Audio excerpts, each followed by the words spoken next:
สวัสดีครับผมทุกคนมาชมงานเชื่อมดีแพร์ผมอันนี้เป็นการเชื่อมพอกเกลียวนะผมอันนี้เป็นเกลียวเก่ามันขันไม่ได้ครับผมเกลียวมันล้มเยอะครับก็เลยทำการเชื่อมพอกทั้งตัวเลยครับผม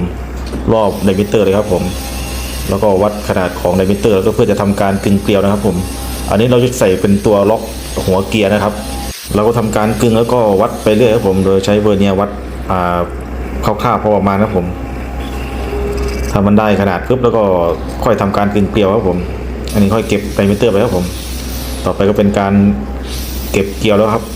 ก็เป็นการกึงเกลียวแล้วผมตอนนี้ก่อนกึงไปเลยครับผมเรากึงเสร็จปุ๊บเราจะใส่เป็นตัวล็อกนะครับตัวขันล็อกอันนี้ก็กึงไล่ๆไปเรื่อยๆครับผมเป็นเกลียวละเอียดนะครับค่อยๆไล่ไปครับนี่ครับผมเกลียวก็จะได้ประมาณนี้ครับผมต่อไปเราจะมีการเทสให้ดูครับผมว่าขันได้หรือเปล่านี่ครับผมตัวขันล็อกก็จะได้ประมาณนี้ครับผมงานเสร็จสมบูรณ์แล้ว